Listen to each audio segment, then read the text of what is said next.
And Dr. Bruce, you're not a fan of these e-cigs. Well, I'm a fan of them for people who are heavy, long-term smokers, Right. who really want to try to stop and are going to use them as a step down. Now, unfortunately, the data says that most of them use both, Right. which doesn't particularly help.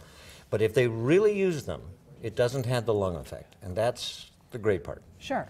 The bad part is still nicotine, but I don't know what all the nicotine does. So in this case, I would say, if you're a long-term adult smoker, you may wish to consider it as a way to quit. They'd be like a patch, Right. and they're like a gum, but they give you the sense. The problem However, is, yes, there's always the but. but if you're a teenager or if you are in the process of avoiding cigarettes and thinking e-cigarettes will be the way, it's twice the amount of nicotine as a single cigarette. So you wind up more addicted than just a regular cigarette. And it doesn't necessarily, you say, help you stop smoking at that point. Well, once you get to that point, then the question is, gee, that's nice, but maybe the cigarette's better. Right. Or maybe I'll have a few cigarettes and then I'll have a few e-cigarettes. And so I was not opposed to them when they came out, but I'm concerned about the fact that right now they're available and young people are using them thinking they're not smoking.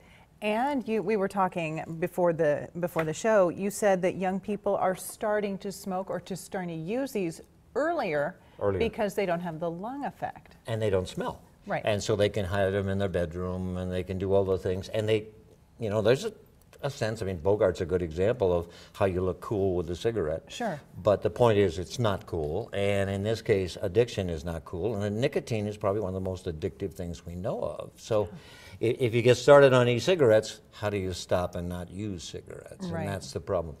And the other thing is, a lot of teenagers thought for a while that chewing tobacco and snuff were the way to go.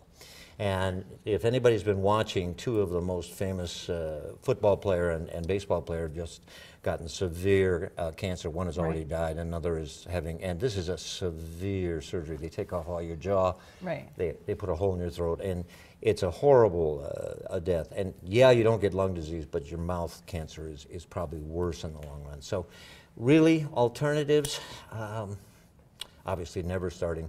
If you've started and you're already into it, maybe you should do the nicotine cigarettes, the e-cigarettes, but then step down in the dose till you're able to stop. So you can use them, not use them Yeah, at but all. don't let yourself carry that pack of cigarettes while you got your e-cigarette. Yeah, good advice. That's not going to work. No, it is not. All right. Dr. Bruce, thanks so much for being with us today. You We bet. appreciate it.